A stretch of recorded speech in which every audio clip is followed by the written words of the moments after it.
Hey, YouTube. Thanks for joining us. And as usual, bear with me as we get these others going. Sure appreciate you taking time out for it. Let's see how this works.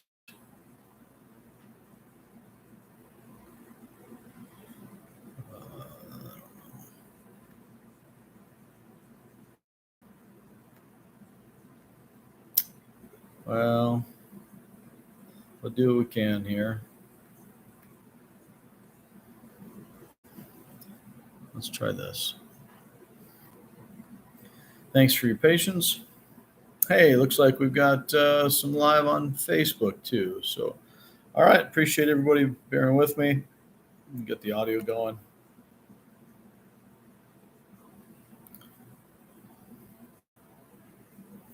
Hey, welcome everybody to this newest episode of Something to Talk About, part of the Something Real podcast, the home of professional podcasting. And I am flying solo here today. Stacey is not available. She's dealing with some things, and we're going to talk a little bit about her new song that she wrote for this past Sunday. I'll read you some of the lyrics to that. We're going to be looking at Numbers chapter 35, verses 1 to 34. And as we kind of try to unpack this a little bit, the idea that we're going to be processing is, how do we relate the cities of refuge in ancient Canaan as Israel is about to come into this land and God is commanding them to establish these cities? How do we see that in light of our lives today and make connection between the reality of God and the realities of life? And so anyhow, as we work through this in Numbers 35, the Lord commands Moses to have the people establish cities for the Levites. Back in Numbers 18, we saw that the Levites did not receive land as an inheritance. Their inheritance was the Lord. And so as the previous chapter we just looked at in chapter 34 was laying out the scope of the land in general, giving us borders, and then the tribes would have that distributed by lot. More land for a tribe that has more people, less for a tribe that has fewer people. Well, now today we're looking at this chapter where God is commanding those tribes who've received the land to take from the land that they've been given to give towns, 48 towns to be specific, to the tribe of Levi, so that the Levites would have a place to live, would have a place to raise their flocks. So they'd give them the surrounding pasture land around the towns. And then as these cities as these cities for the Levites were established, there would also be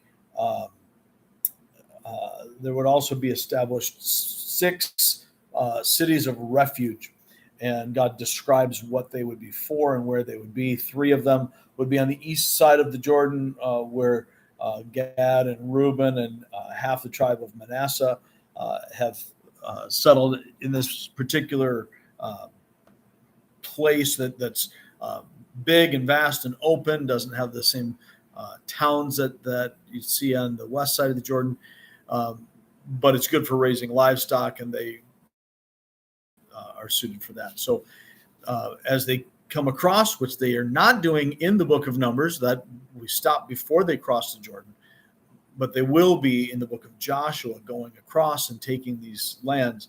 What we see here is that they're treating it as if it has already happened. God is speaking to them as if they already have the land. They are responding to God as if they already have the land. So there's an act of faith that says, I don't see it yet. I'm not experiencing it yet, but I know that God is faithful. God has said it, therefore it is. And I'm going to trust this and move forward. So that's where we find ourselves. And now as this chapter lays out, the big picture is given the cities to the Levites. But most of this chapter, most of this passage relates to the cities of refuge. Not only the cities themselves, but the idea of finding refuge here in these cities. So starting with verse 6, as Moses is telling them about God's command, and he's writing this down for us. He points out in 35:6 and following, 6 of the towns you give the Levites will be cities of refuge, to which a person who has killed someone may flee. And then he goes on throughout the rest of this passage to establish the difference between intentional murder, where you kill someone, you're intending to kill someone, there's hostility, there's an animus there, and you are, in whatever way, you're striking them with something, you're taking a life on purpose. And then differentiating between that and the accidental taking of the life, what we might call manslaughter, where you do a thing and maybe it's no fault of your own, maybe it's foolishness, but there is still a culpability because a life has been taken, blood has been shed, but you can't, and you can't undo it. But it doesn't treat those manslaughter situations the same way that it treats intentional murder. So in this passage, these 6 cities, 3 on one side of the Jordan and 3 on the other, are spread throughout the land so that people can run to them when the avenger of blood, the one who would seek atonement or revenge on behalf of their dead relative. This is commanded by God. It's the form of capital punishment that's being used here. In fleeing from them, you could flee to these cities of the Levites that are designated as cities of refuge, or what we might term in today's language, sanctuary cities. As we see that lay out, it might be, it might be hard for us to connect the dots and say, well, I haven't killed anybody, so what does this have to do with me? I'm not in ancient Israel. We're not trying to go into Babylon. But as we are unfolding this, there are some principles that, we're just briefly going over it, but there are some principles that we want to make sure we understand, that we can observe from the text. And one of them, as we started the sermon on Sunday, kind of made a connection to old TV show Rawhide, where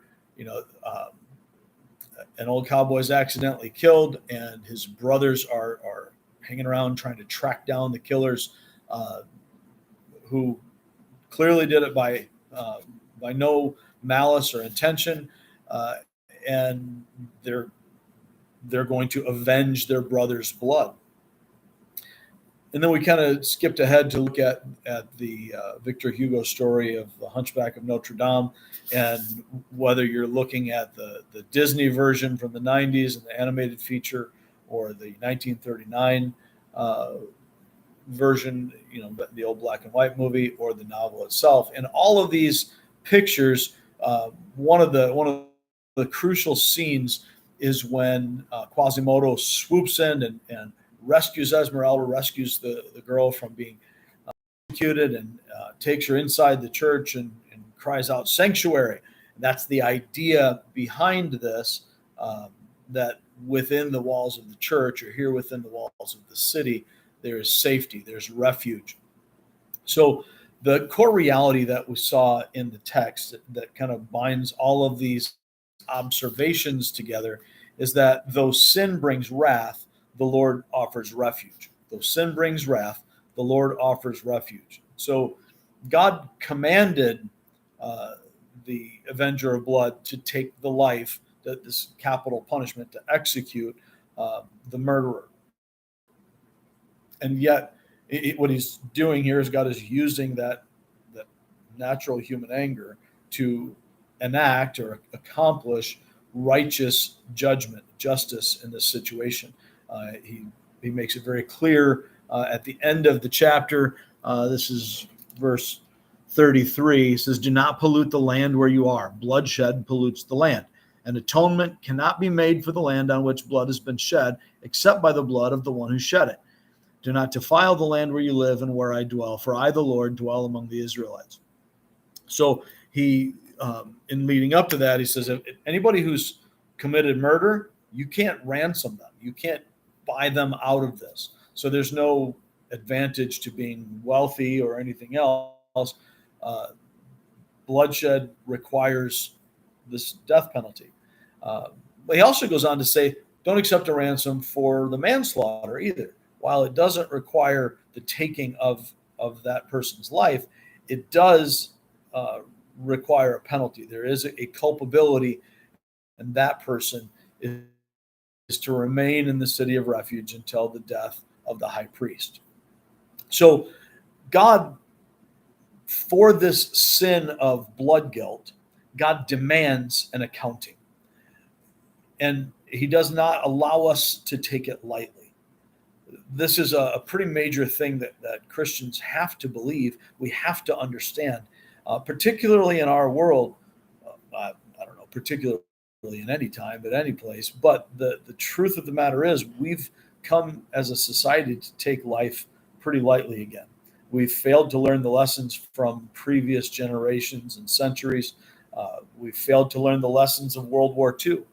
And we've allowed a utilitarian perspective to crowd into our understanding of life. And we live in a world now where, people intentionally, with whether we see it this way or not, with a malice aforethought, take the life of unborn children every day. Millions of unborn children having been willfully put to death, had their lives taken. And we can spin it any way we want when we talk about the theoretical aspects of this, but it's a denial of that life, that human life being sacred and created in God's image. We can deny that it is life. We can make all these things, but we have to come up with ways to justify that. And in our world, we've stopped really even trying. It used to be that we would, even those who were pro-choice considered abortion an evil that was unavoidable, that it's something that should be safe, legal, and rare. And nowadays, that's not where we are. It's not where we land. That there is even though people don't like to hear the term, there is a slippery slope once we start to go down the path of making our own judgments, leaning on our own understanding, rather than trusting in the Lord and his word. And the farther we get from the Lord's commands, the harder it is for us to rightly and consistently apply justice. Humanism will never provide that. A secularist perspective on life will never provide God's justice. And all of the perspective that we see here about blood guilt and sin, it brings God's wrath. And in this particular chapter, we see God's wrath being expressed through the wrath of the avenger of blood. And yet in the midst of this, God, who commands the capital punishment for the taking of the life, also offers refuge for those accused of taking a life, who have not yet been tried or have been found not guilty of intentional murder, but rather manslaughter. So there's some restrictions, there's some stipulations that we see here. No one can be put to death with just one witness. There has to be at least two. There has to be a multitude of witnesses testifying to the same thing. Nobody can get bought out of their penalty once they're found guilty. The trial needs to take place among the assembly, so sort of a precursor of what we might know today as a trial by their peers. This is it's involving the assembly, the nation, the people in God's acts of justice. So as we see this chapter, there are a couple of the principles that we can observe that might at first seem hard to link together, but hopefully as we get to the end of it, we can see some of this. First thing is that the Lord cares for those who care for his people. So the Levites were called to give up the normal inheritance. They didn't have a portion in the land because the Lord was to be their portion. But God didn't call them to have nothing. He didn't say, living for me is just going to be this miserable ascetic lifestyle. He didn't call them to poverty. He didn't call them to affluence. They were not to gain wealth based on their work for the Lord. Good lesson for us today in this age of celebrity pastors. But God also does not abandon those who work on his behalf, who take care of his flock. And so, as he had previously provided and continues to, but as he had previously stated in the sacrifices, that those sacrifices that were brought to the Lord were given to the Levites, to the priests on his behalf. And the priests and the Levites would partake in these as they're doing the work of God in the tabernacle. They would partake of the offerings. That was their food. That was their benefit, doing the Lord's work. But in doing the Lord's work, he would sustain them and provide for them. Now he's in a similar fashion telling the tribes who have received land to, in essence, if you will, give a portion of that land as an offering to the Lord by giving it to the Levites. God gives them the land, and they give this representation of that land back to the Lord by giving towns to the Levites. And as he sets those things aside for them, God is taking care of those who are taking care of his people. The other thing that we really can't escape, and this is one of the major points in this text, is that life is sacred and must be protected. We can't escape that idea. It's all throughout the scriptures from the beginning to the end. God gives life. God alone has the authority to take life. And so when life has to be taken for whatever reason, including here capital punishment, that is to be done at God's behest. When God commands that, then it's the right thing. That doesn't mean we get to just do what we want, but God has given the governing officials, whoever that might be in the particular government of that time and place, he's given them the sword to restrain evil. And the greatest evil, if we can measure evils, the pinnacle of this, the epitome, is to take another human life. And so as God is giving them these responsibilities, he is requiring the leaders to establish among the people that life must be held up as sacred. It's a sanctified thing. The sanctity of human life extends from conception to death, and we don't get to choose that. That's, again, as I mentioned already, this is something that we're forgetting about across the world. We think it's great. I heard someone reading an article from Europe. I don't recall the nation of Belgium or the Netherlands. I think it was Belgium, not sure. Anyhow, as they're reading this article, the whole point of it was bragging about how within the EU, Down syndrome has virtually been eliminated. But it hasn't been eliminated by fixing the genetic issue that causes it. It was eliminated by killing in the womb those who were diagnosed as having or being likely to have Down syndrome. That's the opposite of good. That is evil in the worst form. Those who need protection most are most vulnerable in this society. We have forgotten that life is sacred and must be protected. We have touted what used to be called the right to die, death with dignity, and all the different euphemisms that we come up with it.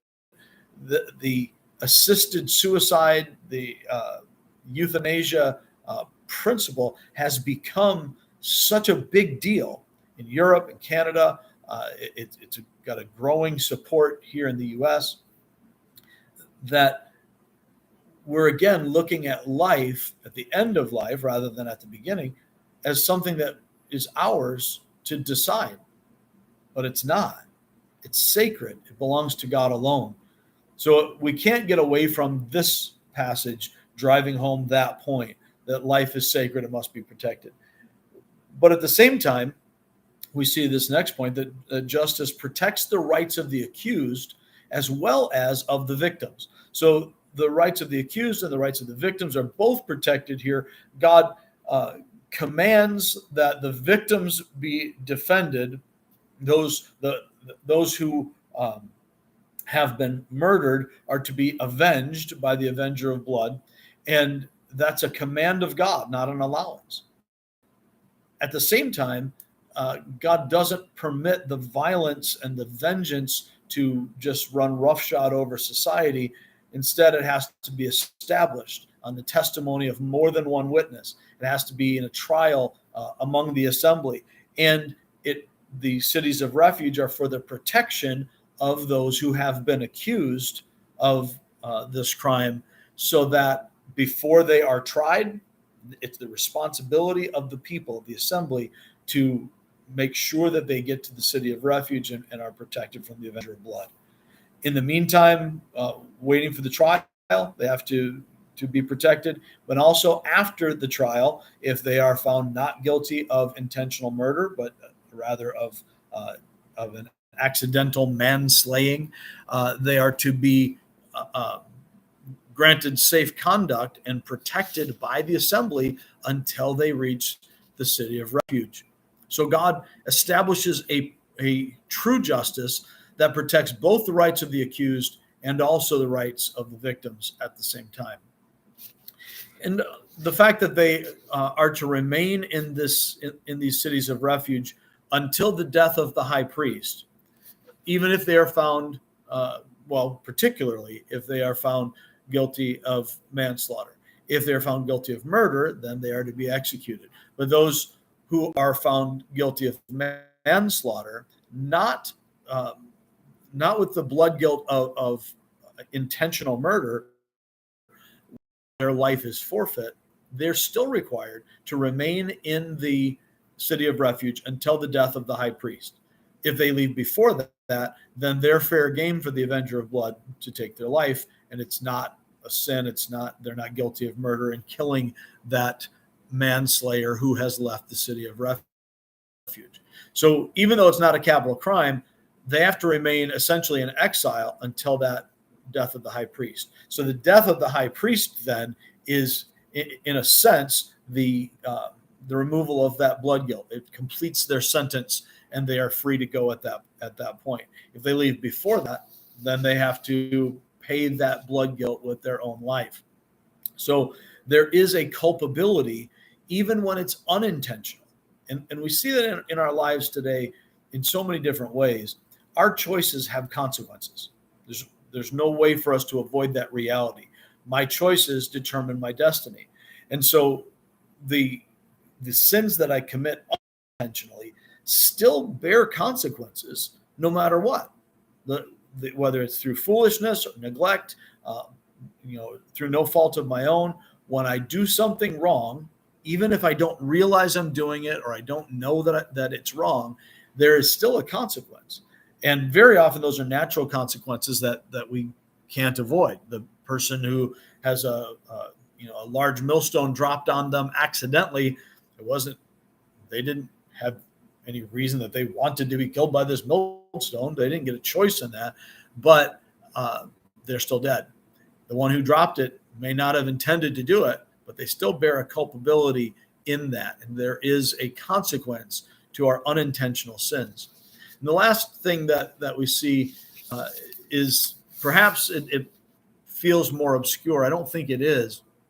It's what the Lord says at the end of the chapter as he really drives home this idea. Blood guilt pollutes the land and requires blood atonement. This very clearly in the passage has to do very literally with the sin of murder. It is that's what the text is about.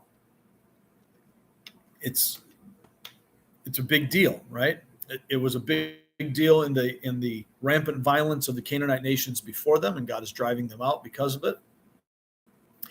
It's a big deal in Israel. God's people are to be holy to him and cannot live like the world lives.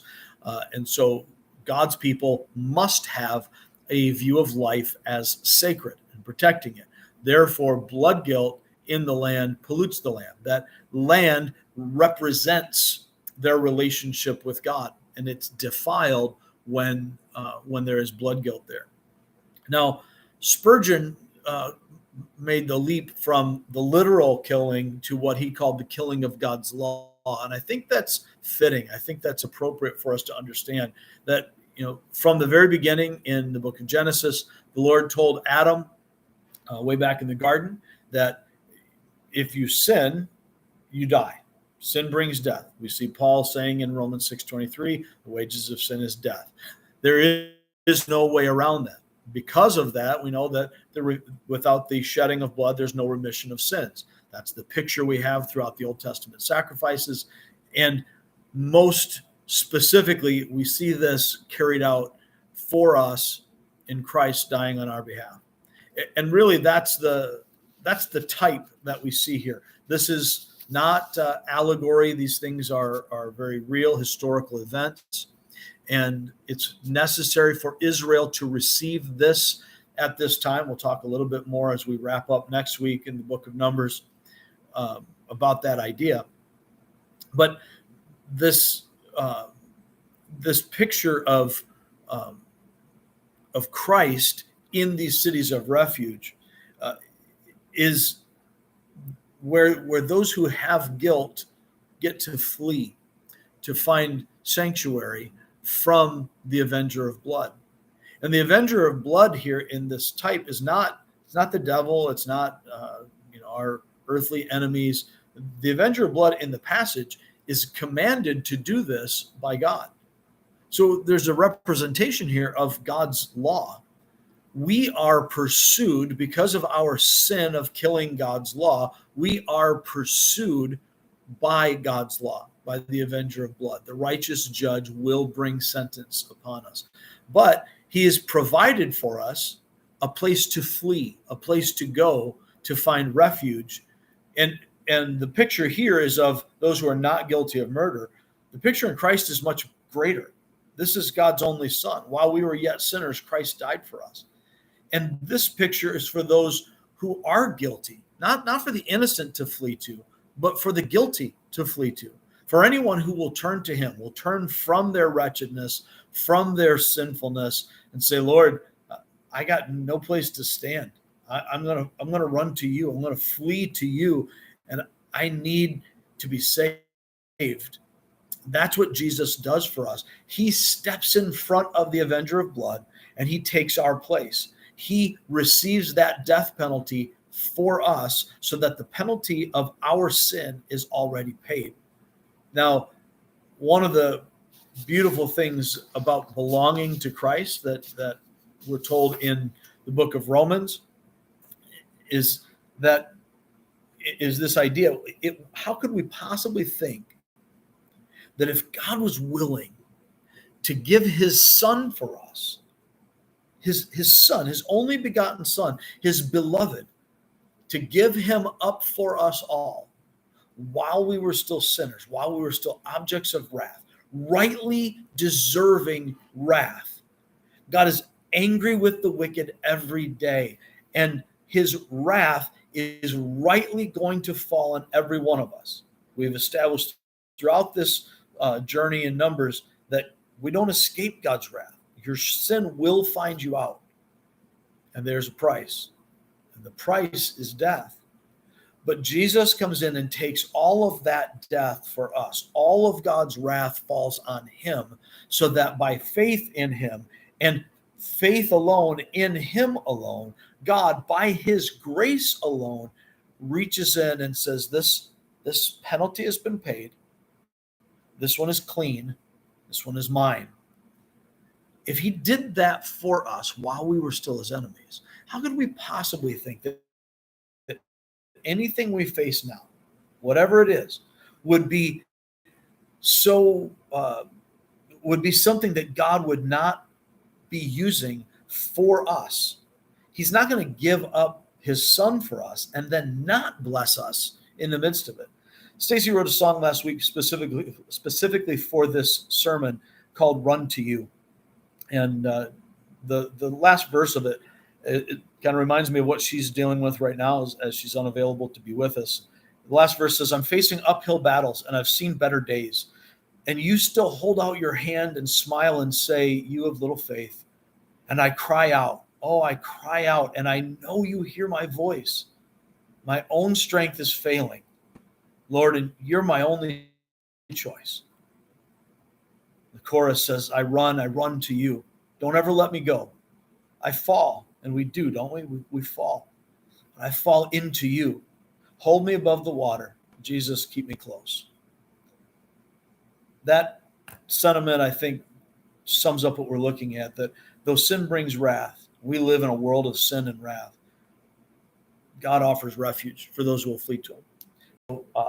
Without more here, I just want to say to you, I hope and pray that each one of us, in the midst of our darkness, in the midst of the overwhelming times, that we will flee to Christ as our city of refuge, find our hope in him. Thanks for joining us today.